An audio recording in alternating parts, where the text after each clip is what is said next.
Chapter 28. I lull a fancy, trouble tossed. Miss Swancourt, it is 11 o'clock.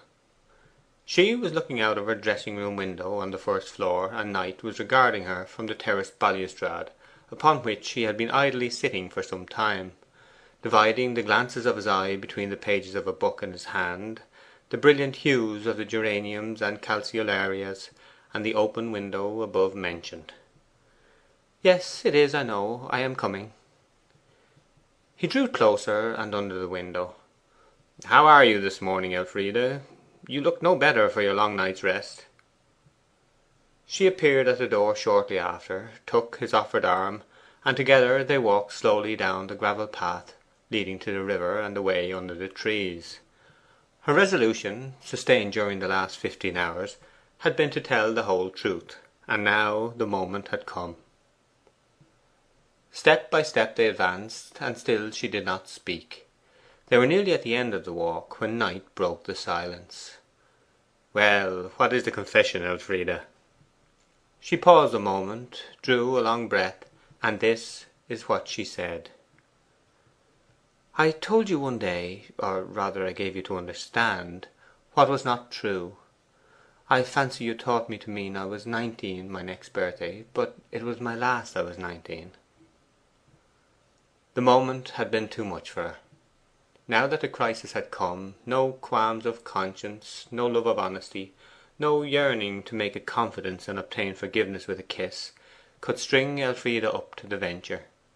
Her dread lest he should be unforgiving was heightened by the thought of yesterday's artifice, which might possibly add disgust to his disappointment. The certainty of one more day's affection, which she gained by silence, outvalued the hope of perpetuity combined with the risk of all.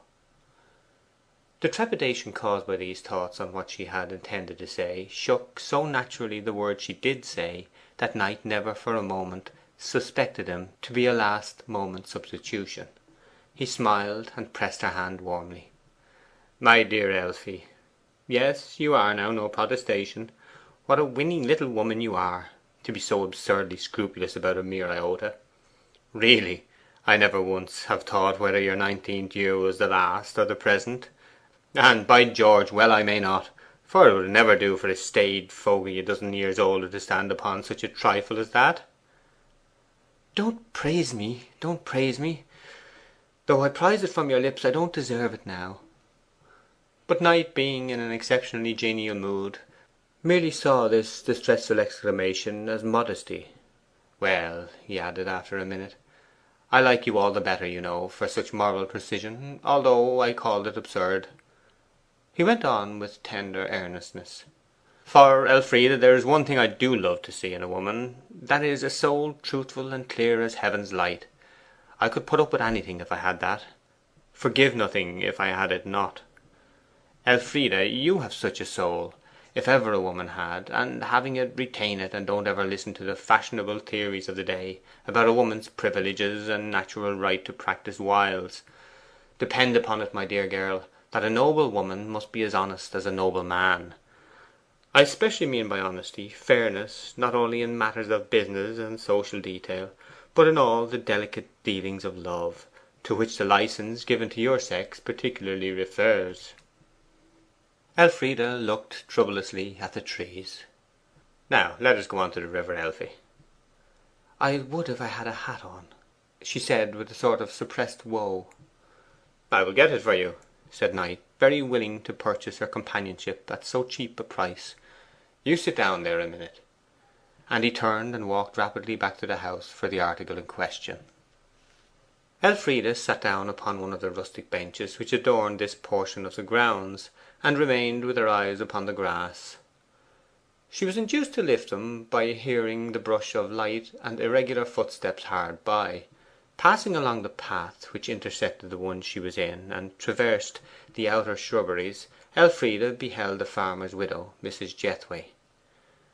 Before she noticed Elfride, she paused to look at the house, portions of which were visible through the bushes. Elfride, shrinking back, hoped the unpleasant woman might go on without seeing her, but Mrs. Jethway, silently apostrophizing the house, with actions which seemed dictated by a half overturned reason, had discerned the girl, and immediately came up and stood in front of her. 'Ah, Miss Swancourt, why did you disturb me? Mustn't I trespass here?' 'You may walk here if you like, Mrs. Jethway. I do not disturb you.' 'You disturb my mind, and my mind is my whole life, for my boy is there still, and he's gone from my body.' 'Yes, poor young man. I was sorry when he died.' 'Do you know what he died of?' 'Consumption.' 'Oh no, no,' said the widow. 'That word consumption covers a deal. He died because you were his own well agreed sweetheart, and then proved false, and it killed him. Yes, Miss Swancourt,' she said in an excited whisper, 'you killed my son.' 'How can you be so wicked and foolish?' replied Elfride, rising indignantly. But indignation was not natural to her, and having been so worn and harrowed by late events, she lost any power of defence that mood might have lent her. 'I could not help his loving me, Mrs. Jethway.' 'That's just what you could have helped. You know how it began, Miss Elfride. Yes, you said you liked the name of Felix better than any other name in the parish, and you knew it was his name, and that those you said it to would report it to him.' 'I knew it was his name, of course I did. But I am sure, Mrs. Jethway, I did not intend anybody to tell him.' 'But you knew they would.' 'No, I didn't.' 'And then, after that, when you were riding on Revels Day by our house, and the lads were gathered there, and you wanted to dismount, when Jim Drake and George Upway and 3 or 4 more ran to hold your pony, and Felix stood back timid, why did you beckon to him and say you would rather he held it?' 'Oh, Miss Jethway, you think so mistakenly. I liked him best, that's why I wanted him to do it. He was gentle and nice. I always thought him so, and liked him.' 'Then why did you let him kiss you?' 'It is a falsehood! Oh, it is!' said Elfride, weeping with desperation. 'He came behind me and attempted to kiss me, and that was why I told him I never wanted to see him again.' 'But you did not tell your father or anybody, as you would have if you had looked upon it then as the insult you now pretend it was?' 'He begged me not to tell, and foolishly enough I did not. And I wish I had now. I little expected to be scourged with my own kindness. Pray leave me, Mrs. Jethway.' The girl only expostulated now. 'Well, you harshly dismissed him, and he died. And before his body was cold you took another to your heart. Then as carelessly sent him about his business, and took a third. And if you consider that nothing, Miss Swancourt,' she continued, drawing closer, 'it led on to what was very serious indeed. Have you forgotten that would be runaway marriage, the journey to London, and the return the next day without being married? And that there's enough disgrace in that to ruin a woman's good name far less light than yours?' 'You may have. I have not. Fickleness towards a lover is bad, but fickleness after playing the wife is wantonness.' 'Oh, it's a wicked, cruel lie! Do not say it! Oh, do not!' 'Does your new man know of it? I think not, or he would be no man of yours. As much of the story as was known is creeping about the neighbourhood even now, but I know more of it than any of them. And why should I respect your love?' 'I defy you!' cried Elfride tempestuously. 'Do and say all you can to ruin me. Try! Put your tongue at work. I invite it. I defy you as a slanderous woman. Look, there he comes!' And her voice trembled greatly as she saw through the leaves the beloved form of Knight coming from the door with her hat in his hand. 'Tell him at once. I can bear it.' 'Not now,' said the woman, and disappeared down the path. The excitement of her latter words had restored colour to Elfride's cheeks, and hastily wiping her eyes she walked further on, so that by the time her lover had overtaken her the traces of emotion had nearly disappeared from her face. Knight put the hat on her head, took her hand, and drew it within his arm. It was the last day but one previous to their departure for St. Leonards, and Knight seemed to have a purpose in being much in her company that day. They rambled along the valley. The season was that period in the autumn when the foliage alone of an ordinary plantation is rich enough in hues to exhaust the chromatic combinations of an artist's palette. Most lustrous of all are the beeches, graduating from bright rusty red at the extremity of the boughs to a bright yellow at their inner parts. Young oaks are still of a neutral green.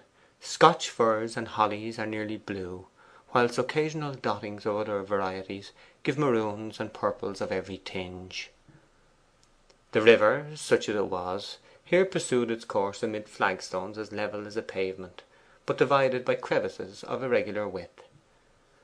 With the summer drought the torrent had narrowed till it was now but a thread of crystal clearness, meandering along a central channel in the rocky bed of the winter current. Knight scrambled through the bushes, which at this point nearly covered the brook from sight, and leapt down upon the dry portion of the river bottom. 'Elfride, I never saw such a sight!' he exclaimed. 'The hazels overhang the river's course in a perfect arch, and the floor is beautifully paved. The place reminds one of the passages of a cloister. Let me help you down.' He assisted her through the marginal underwood and down to the stones. They walked on together to a tiny cascade about a foot wide and high, and sat down beside it on the flags that for 9 months of the year were submerged beneath a gushing bourne. From their feet trickled the attenuated thread of water which alone remained to tell the intent and reason of this leaf covered isle, and journeyed on in a zigzag line till lost in the shade. Knight, leaning on his elbow, after contemplating all this, looked critically at Elfride. 'Does not such a luxuriant head of hair exhaust itself and get thin as the years go on from 18 to 28?' he asked at length. 'Oh no,' she said quickly, with a visible disinclination to harbour such a thought, which came upon her with an unpleasantness whose force it would be difficult for men to understand. She added afterwards with smouldering uneasiness, 'Do you really think that a great abundance of hair is more likely to get thin than a moderate quantity?' 'Yes, I really do. I believe, I am almost sure in fact, that if statistics could be obtained on the subject, you would find the persons with thin hair were those who had a superabundance originally, and that those who start with a moderate quantity retain it without much loss.' Elfride's troubles sat upon her face as well as in her heart. Perhaps to a woman it is almost as dreadful to think of losing her beauty as of losing her reputation. At any rate, she looked quite as gloomy as she had looked at any minute that day. 'You shouldn't be so troubled about a mere personal adornment,' said Knight, with some of the severity of tone that had been customary before she had beguiled him into softness. 'I think it is a woman's duty to be as beautiful as she can. If I were a scholar, I would give you chapter and verse of it from one of your own Latin authors. I know there is such a passage, for papa has alluded to it.' 'Munditiae et honoratis et cultus, and etc. Is that it? A passage in Livy, which is no defence at all.' 'No, it is not that.' 'Never mind then, for I have a reason for not taking up my old cudgels against you, Elfie. Can you guess what the reason is?' 'No, but I am glad to hear it,' she said thankfully, 'for it is dreadful when you talk so. For whatever dreadful name the weakness may deserve, I must candidly own that I am terrified to think that my hair may ever get thin.' 'Of course, a sensible woman would rather lose her wits than her beauty.' 'I don't care if you do say satire and judge me cruelly. I know my hair is beautiful. Everybody says so.' 'Why, my dear Miss Swancourt,' he tenderly replied, 'I have not said anything against it. But you know what is said about handsome being and handsome doing.' 'Poor Miss Handsome does cuts but a sorry figure beside Miss Handsome is, in every man's eyes, your own not excepted, Mr. Knight, though it pleases you to throw off so,' said Elfride saucily, and lowering her voice. 'You ought not to have taken so much trouble to save me from falling over the cliff, for you don't think mine a life worth much trouble, evidently.' 'Perhaps you think mine was not worth yours.' 'It was worth anybody's.' Her hand was plashing in the little waterfall, and her eyes were bent the same way. 'You talk about my severity with you, Elfride. You are unkind to me, you know.' 'How?' she asked, looking up from her idle occupation. 'After taking my trouble to get jewellery to please you, you wouldn't accept it.' 'Perhaps I would now. Perhaps I want to.' 'Do,' said Knight. And the packet was withdrawn from his pocket and presented the third time. Elfride took it with delight. The obstacle was rent in twain, and the significant gift was hers. 'I'll take out these ugly ones at once,' she exclaimed, 'and I'll wear yours, shall I?' 'I should be gratified.' Now, though it may seem unlikely, considering how far the two had gone in converse, Knight had never yet ventured to kiss Elfride. Far slower was he than Stephen Smith in matters like that.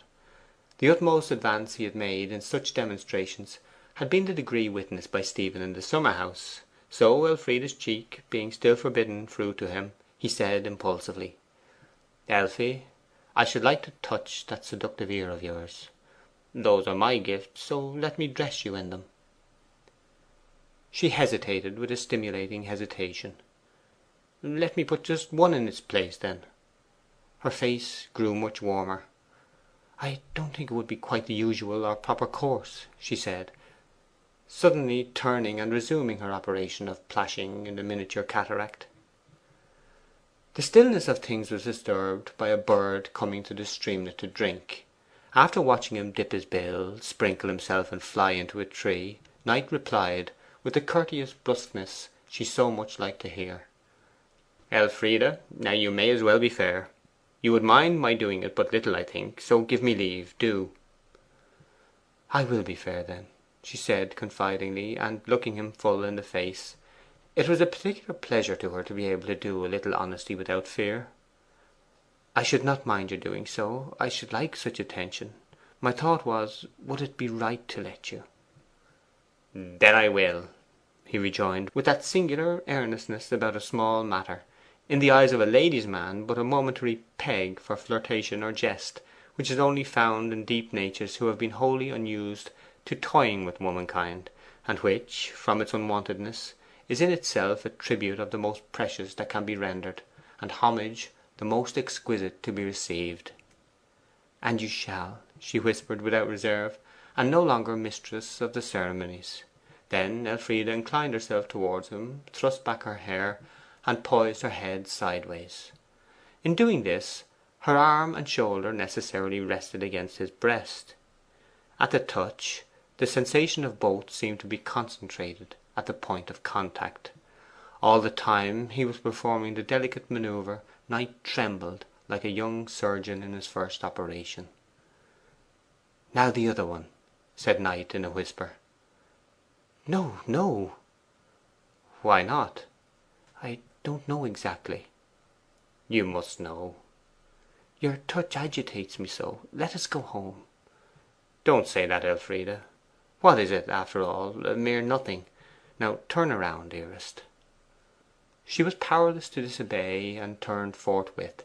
And then, without any defined intention in either's mind, his face and hers drew closer together, and he supported her there and kissed her. Knight was at once the most ardent and the coolest man alive. When his emotions slumbered, he appeared almost phlegmatic. When they were moved, he was no less than passionate. And now, without having quite intended an early marriage, he put the question plainly. It came with all the ardour which was the accumulation of long years behind a natural reserve. 'Elfride, when shall we be married?' The words were sweet to her, but there was a bitter in the sweet. These newly overt acts of his, which had culminated in this plain question, coming on the very day of Mrs. Jethway's blasting reproaches, painted distinctly her fickleness as an enormity.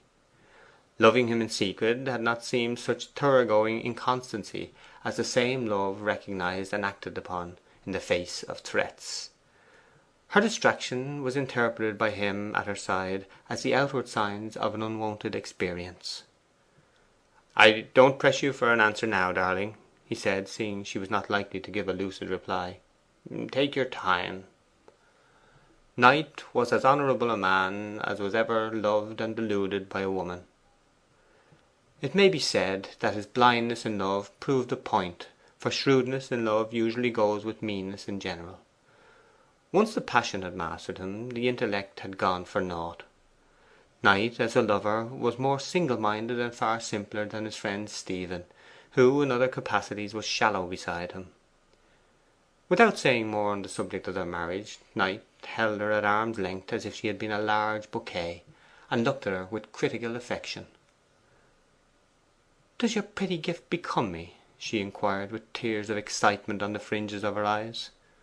'Undoubtedly, perfectly,' said her lover, adopting a lighter tone to put her at her ease. 'Ah, you should see them! You look shinier than ever. Fancy that I have been able to improve you. Am I really so nice? I am glad for your sake. I wish I could see myself.' 'You can't. You must wait till we get home.' 'I shall never be able,' she said, laughing. 'Look, here's a way.' 'So there is. Well done, woman's wit.' 'Hold me steady.' 'Oh yes.' 'And don't let me fall, will you?' 'By no means.'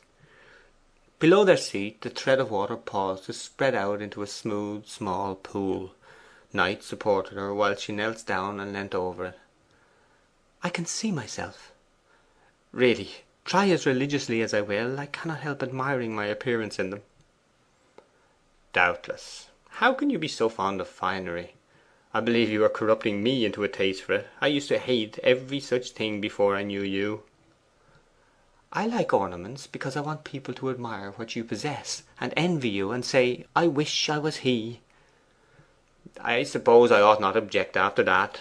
And how much longer are you going to look at yourself there?' 'Until you are tired of holding me. Oh, I want to ask you something.' And she turned round.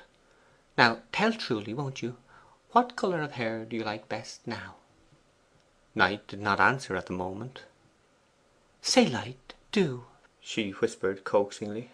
'Don't say dark, as you did that time.' 'Light brown, then. Exactly the colour of my sweetheart's.' 'Really?' said Elfride, enjoying as truth what she knew to be flattery. 'Yes.' 'And blue eyes too, not hazel? Say yes, say yes.' 'One recantation is enough for to day.' 'No, no.' 'Very well, blue eyes.' And Knight laughed and drew her close and kissed her a second time, which operations he performed with the carefulness of a fruiterer touching a bunch of grapes so as not to disturb their bloom. Elfride objected to a second, and flung her face away, the movement causing a slight disarrangement of hat and hair. Hardly thinking what she said in the trepidation of the moment, she exclaimed, clapping her hand to her ear, 'Ah, we must be careful! I lost the other earring doing like this.' No sooner did she realize the significant words than a troubled look passed across her face, and she shut her lips as if to keep them back. 'Doing like what?' said Knight, perplexed. 'Oh, sitting down out of doors,' she replied hastily. End of chapter 28